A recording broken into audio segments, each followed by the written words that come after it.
Hello everyone, welcome to JEE पे जीत series at Learnohub. मैं हूं अद्रिज और मेरे साथ आप पढ़े हो physics for JEE only at learnohub.com, जहां पे आपको मिलते हैं फिजिक्स, केमिस्ट्री, मैथमेटिक्स के सारे चैप्टर्स के सारे वीडियोस, सारे लेक्चर्स बिल्कुल free.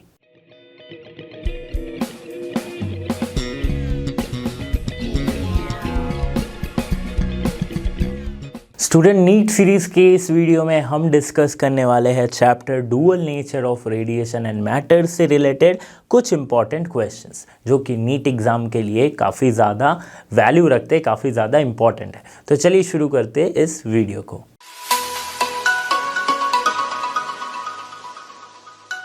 Question number 1, the momentum of a photon of energy 1 mega electron volt in kg meter per second will be।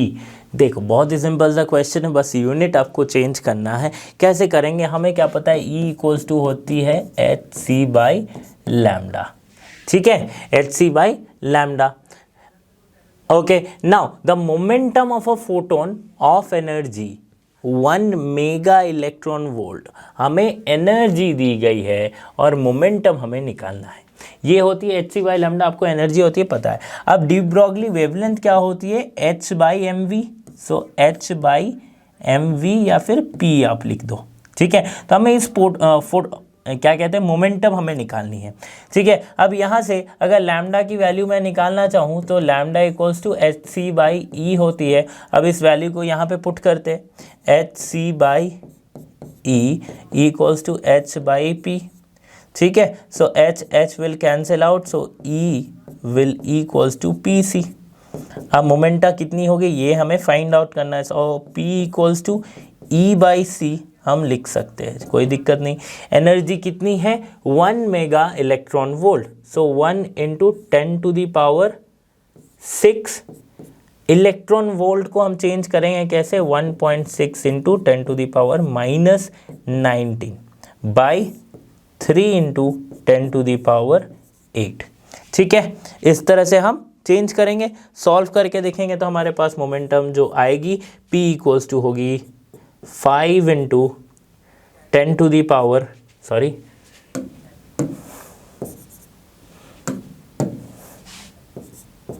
10 to the power minus 22। This is a approximate value. So option B कितना है, ये किस में आ रहा है, KG metre per second में आ रहा है, क्योंकि ऊपर क्या है, ये मास हो गया और ये क्या हो गई, ये क्या हो गई, velocity metre per second. So 5 into 10 to the power minus 22 kg metre per second आ गया। ठीक है, so option A will be the correct answer. Question number 2, the work function of a metals A, B and C are 1.92 electron volt, 2 electron volt and 5 electron volt respectively. The metals which will emit photoelectrons for a radiation of wavelength 4100 angstrom is or are. So work function क्या होती है, work function है the minimum energy required by the photon, right, to to excite photoelectron from the surface. ठीक है, अब देखो हमने देखा था कि वर्क फंक्शन ऑफ मटेरियल क्या होता है। वर्क फंक्शन एक्चुअल में वर्क फंक्शन को किस तरह से लिखते हैं, एच सी बाई लैम्डा से।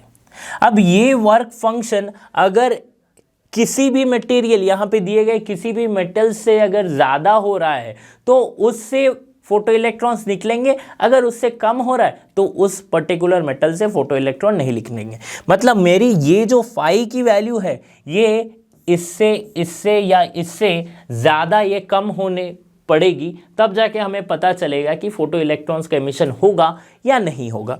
ठीक है, तो एच सी बाई लैम्डा को लिखते हैं हम 6.6 into 10 to the power minus 34 into 3 into 10 to the power 8।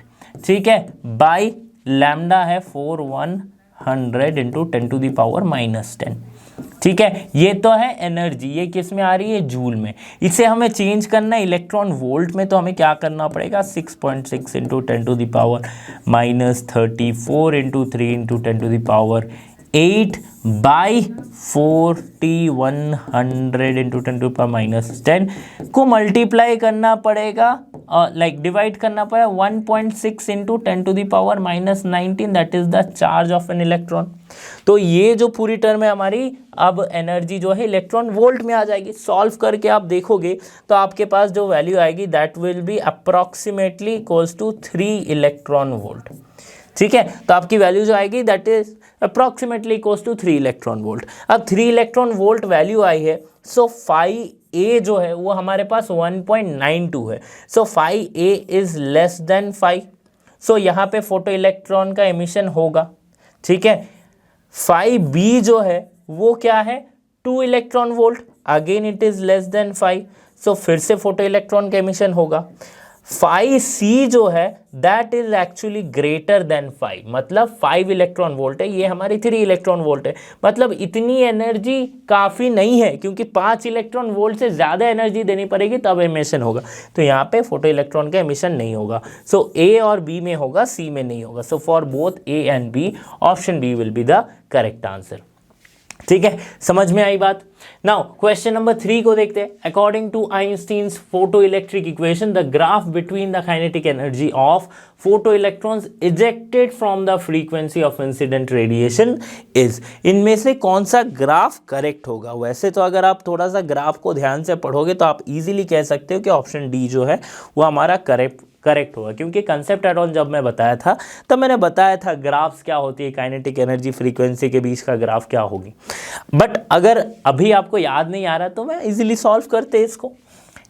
According to Einstein's photoelectric equation, उन्होंने क्या कहा था कि जो एनर्जी दी जाती है एच न्यू, जो फोटोन की एनर्जी है वो किस में डिवाइड होती है? वो डिवाइड होती है phi not, that is the work function, plus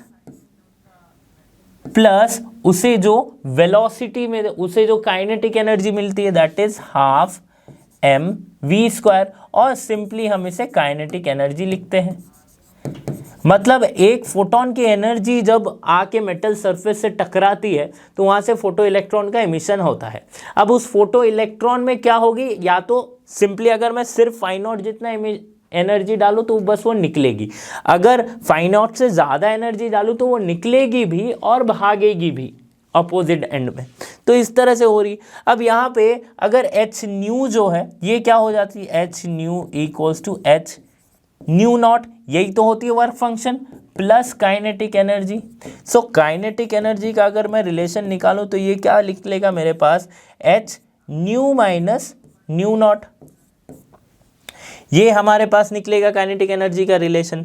तो काइनेटिक एनर्जी का जो ग्राफ होगा फ्रीक्वेंसी के साथ that will be directly proportional, right, क्योंकि एच तो कांस्टेंट है तो ये डायरेक्टली प्रोपोर्शनल होगा। लेकिन जो इंटरसेप्ट होगा, मतलब काइनेटिक एनर्जी इंक्रीज होगी तो फ्रीक्वेंसी इंक्रीज होगी तो काइनेटिक एनर्जी इंक्रीज होगी, लेकिन न्यू माइनस न्यू नॉट है, मतलब एक इंटरसेप्ट होगा कहां पे, न्यू नॉट पे। सो ग्राफ कुछ इस तरह से बनेगा कि ठीक है न्यू नॉट पे एक इंटरसेप्ट हुआ और यहां से फिर काइनेटिक एनर्जी निकल रही है, क्योंकि अगर मैं काइनेटिक एनर्जी को 0 पुट करूं तो H nu minus H nu not equals to 0 हो रहा है, और यहां से न्यू इक्वल्स टू हमारा न्यू नॉट के बराबर हो रहा है। मतलब जब काइनेटिक एनर्जी सपोज करते हैं 0 है, ठीक है, काइनेटिक एनर्जी 0 है हमारा, न्यू न्यू नॉट के बराबर है, यहाँ पे भी काइनेटिक एनर्जी 0 है, न्यू हमारा न्यू नॉट के बराबर है। जैसे ही काइनेटिक एनर्जी हमने थोड़ा सा इंक्रीज किया, ये न्यू नॉट दैट इज इसकी जो थ्रेशोल्ड फ्रीक्वेंसी है इसको क्रॉस करके आगे बढ़ेगी। So option D will be the correct answer. ठीक है, इस इक्वेशन का मतलब यही है कि डायरेक्टली प्रोपोर्शनल है, स्ट्रेट लाइन होगा बट एक इंटरसेप्ट होगा न्यू नॉट पे, तो यही है वो न्यू नॉट। ठीक है, समझ में आ गई बात। अब ये ऑप्शन क्यों नहीं करेक्ट है, क्योंकि देखो यहां से x पे इंटरसेप्ट होना चाहिए तो y पे इंटरसेप्ट है।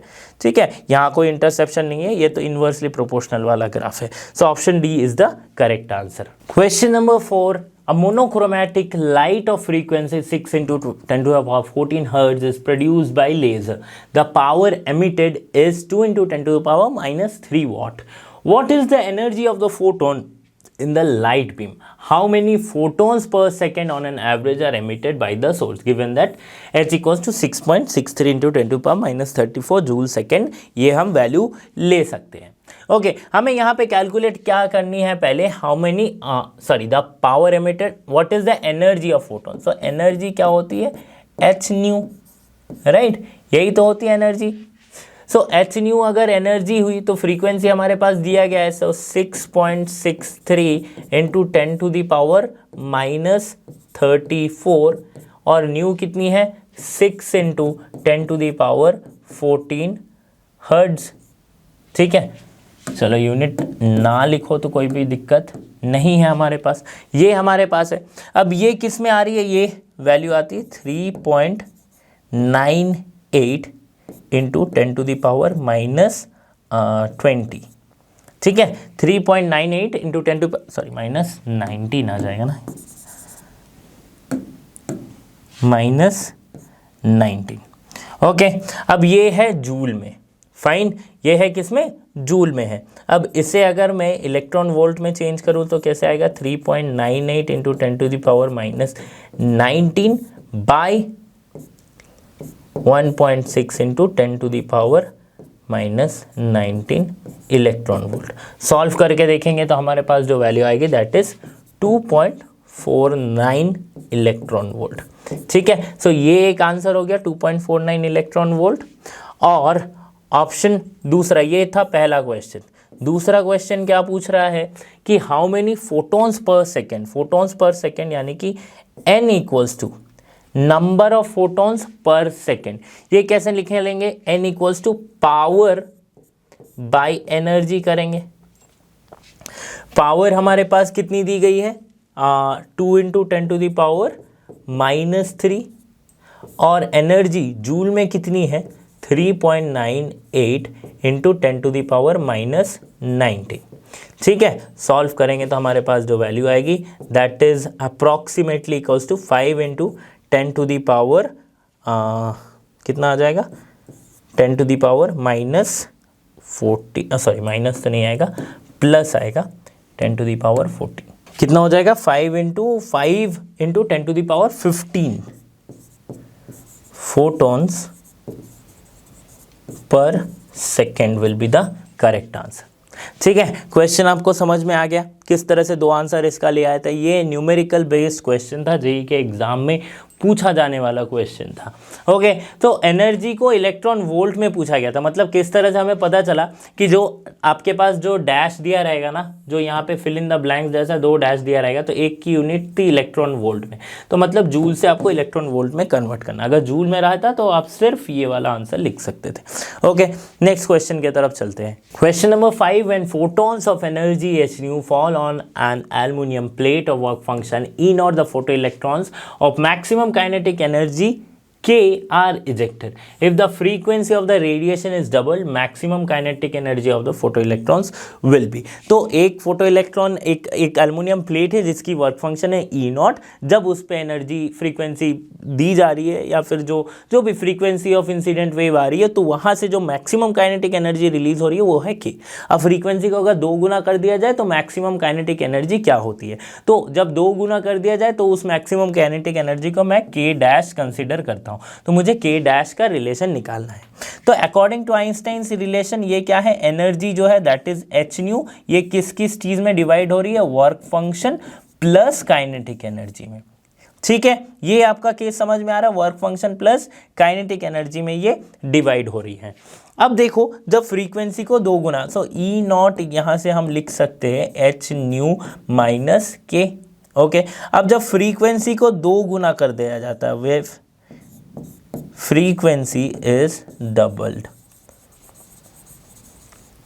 ठीक है, फ्रीक्वेंसी को 2 गुना कर दिया जा रहा है, तो क्या हो रही है, h into 2 nu equals to E not plus K dash. Maximum kinetic energy में भी चेंज आएगा, उसको हमने K डैश लिख रखा है। अब ये K डैश इक्वल्स टू होगी 2h nu minus E not. ठीक है, so K dash equals to 2h nu minus h nu plus K। ठीक है, यहां से हमने लिख दिया है, माइनस है तो बाहर का माइनस, ये प्लस के जैसे आ जाएगा, h न्यू प्लस K। अब now 2h nu minus h nu, तो हमारे पास क्या बचा, K dash equals to h nu plus K। ठीक है, सो ऑप्शन कौन सा करेक्ट हो रहा है, देखो एच न्यू प्लस के, option A is the correct answer. Fine, समझ में आ गई बात कि किस तरह से क्वेश्चन जो है वो फटाक से सॉल्व हो जाता है। Question number 6, the work function of a surface of a photosensitive material is 6.2 electron volt. The wavelength of the incident radiation for which the stopping potential is 5 volt lies in the ultraviolet region, infrared region, X-ray region और none of this. मतलब wavelength हमें निकालनी है, wavelength जिस हिसाब से आएगी, जिस रेंज में आएगी, उससे हमें पता करना है कि किस रीजन पे वो गिरेगी, क्या है उस वेवलेंथ, वो कौन सी इलेक्ट्रोमैग्नेटिक वेव है। ठीक है, तो सिंपल सी बात है, हमें क्या पता है, यहाँ पे दिया क्या गया है कि वर्क फंक्शन यानी कि फाई नॉट हमारे पास दिया गया है 6.2 इलेक्ट्रॉन वोल्ट, और stopping potential that is E V not हमारे पास दी गई है 5 वोल्ट। अब stopping potential E V not को हम लिख सकते हैं H nu minus H nu not, यही तो हम लिख सकते हैं H nu minus H nu not. और ये क्या है, H nu minus H nu naught, ये हमारी क्या है, एच न्यू नॉट है वर्क फंक्शन, यही तो वर्क फंक्शन होती है एच न्यू नॉट। सो यहाँ से एच न्यू जो है ये हमारे इंसिडेंट फोटोन की एनर्जी है। So H nu equals to E V not plus H nu not, और ये हमारा वर्क फंक्शन है। ई वी नॉट है 5 वोल्ट, वर्क फंक्शन दिया गया है 6.2 वोल्ट। ठीक है, ये एनर्जी आ रही है। So H nu equals to 11.2 volt. ठीक है, नॉट वोल्ट, 11.2 हम सिंपली लिखते 11.2 इलेक्ट्रॉन वोल्ट में आएगा, 11.2 इलेक्ट्रॉन वोल्ट में। ठीक है, अब यहाँ से देखो एच न्यू को हम लिख सकते हैं एच सी बाई लैम्डा के फॉर्म में 11.2। ठीक है, so H C by lambda से हम लैम्डा की वैल्यू निकाल सकते हैं, lambda equals to H C by 11.2। अब एच की value 6.6 into 10 to the power minus 34, C की वैल्यू है 3 into 10 to the power 8 by 11.2। इस तरह से सॉल्व करेंगे तो हमारे पास जो वैल्यू आएगी that is 1.104 into 10 to the power minus 7। ठीक है, माइनस 7। अब ये जो वैल्यू आ रही है 10 to the power minus 7 metre, ये जो रेंज है ये हमारे यूवी रेडिएशन के रेंज में पड़ता है, राइट। यूवी रेडिएशन या फिर यूवी इलेक्ट्रोमैग्नेटिक वेव के रीजन में पड़ता है। सो कौन सा ऑप्शन करेक्ट हो रहा है, ultraviolet region, option A is the correct answer. समझ में आई बात। क्वेश्चन नंबर 7 इंटरेस्टिंग सा क्वेश्चन है। Particle of mass 1 mg has the same wavelength as an electron moving with a velocity 3 into 10 to the power 6 meter per second. The velocity of the particle is कितनी होगी if mass of electron is given like this। ठीक है, तो हमें क्या यहाँ पे question से हमें क्या समझ में आ रहा है कि पार्टिकल की मास है 1 milligram, has the same wavelength as of the electron. De Broglie हमसे क्या कहते थे कि लैम्डा इक्वल्स टू होती है एच बाई एम वी। अब दो की अगर वेवलेंथ सेम है, दो वेव्स की वेवलेंथ अगर सेम हो रही है तो ऑब्वियसली एच तो कांस्टेंट है, इसका मतलब ये जो है एम वी ये हमारा सेम होना पड़ेगा, right. So from here we can understand that momentum of electron is equals to momentum of particle. ठीक है, where M E is mass of electron, V E is velocity of electron, M P is mass of particle and V P is velocity of the particle. हमें पता क्या करनी है, velocity of particle हमें निकालनी है, that is V P. So mass of electron into velocity of electron by mass of particle, हम ये कंसिडर कर लेंगे। ठीक है, अब क्या करना है यहाँ पे, जस्ट सॉल्व करते जाओ। इलेक्ट्रॉन की मास कितनी है 9.1 into 10 to the power minus 31। Velocity of electron कितनी दी गई है 3 इंटू 10 टू द पावर 6। ठीक है, बाय मास को हम कितना लिखेंगे 10 टू द पावर माइनस 6, है ना। mg है, mg से 10 टू द पावर माइनस 3 करेंगे तो हमारे पास ग्राम में आएगी, फिर kg में करने के लिए हमें क्या करने का और 10 to the power minus 3, so 10 to the power minus 6। So यहाँ से कैलकुलेट करके हमारी जो पार्टिकल की वेलोसिटी आएगी, so that will be equals to 3132 2.7 और 27 point something, so 2.7 into 10 to the power minus 18 आपकी आ जाएगी, 10 to the power minus 18 metre per second. So option C जो है ये हमारा करेक्ट आंसर हो जाएगा। ओके, समझ में आ गई बात कि किस तरह से हमने ये क्वेश्चन को सॉल्व किया है। ओके, क्वेश्चन नंबर 8 को देखते हैं फटाफट। क्वेश्चन नंबर 8 हमसे क्या कहता है कि the potential difference that must be applied to stop the fastest photoelectrons emitted by nickel surface having work function 5.01 electron volt when the ultraviolet light is of 200 nanometer falls on it must be।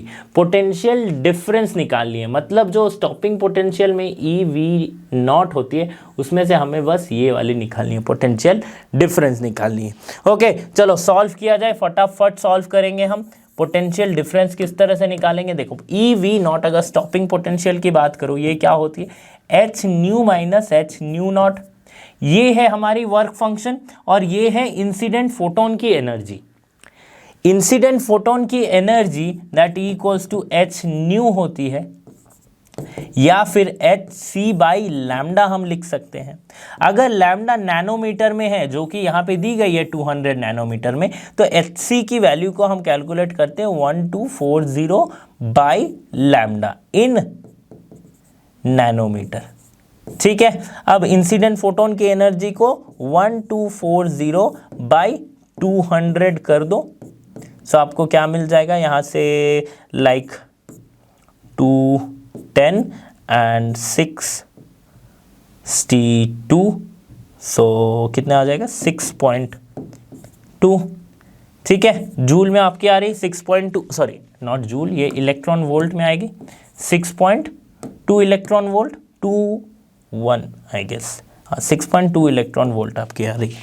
ठीक है, तो incident photon की energy कितनी हो गई 6.2 electron volt minus H nu not जो कि work function है। वर्क फंक्शन कितना दिया गया है 5.01 electron volt.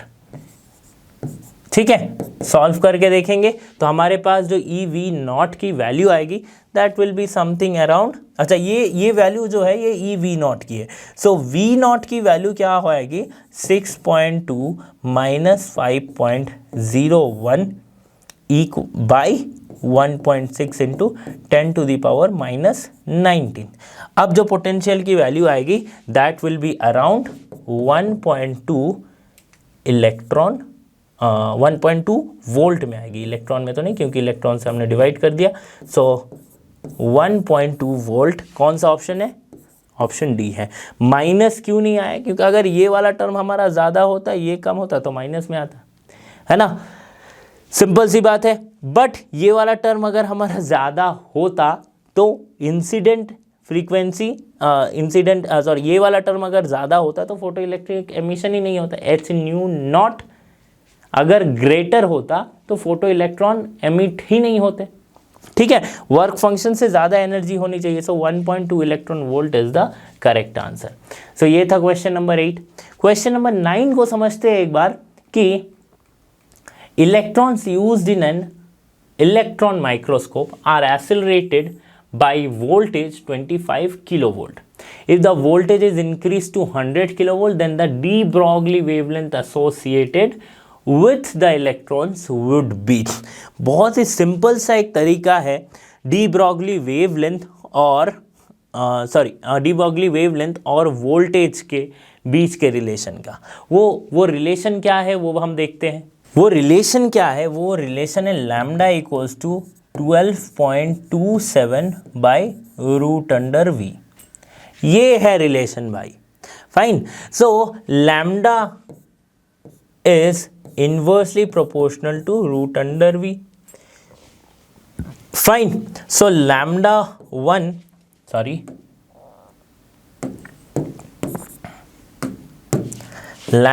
1 upon lambda 2 equals to root under V2 upon V1, कोई दिक्कत नहीं है। फाइन, अब हमसे पूछा गया if there is a voltage is increase to 100 kilo volt, voltage is increase to 100 kilo volt, पहले कितनी थी 25 थी, पहले थी 25 से कर दिया गया 100।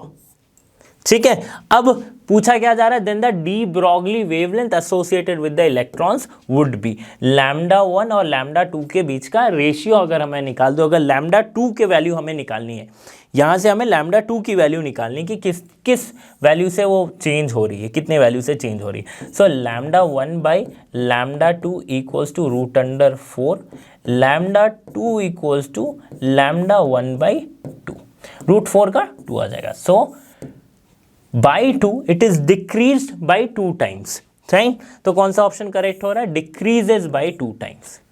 सो option B will be the correct answer, right. इतना ही सिंपल सा ये क्वेश्चन था। ओके तो स्टूडेंट्स यहाँ पे हमने जेईई से रिलेटेड कुछ क्वेश्चंस को सॉल्व किया है। सो आई होप कि आपको समझ में आया होगा। तो इस तरह के वीडियोस के लिए आप लर्नो हब के साथ बने रहिए, क्योंकि लर्नो हब फ्री है पर बेस्ट है। So thanks for being here and have a great day.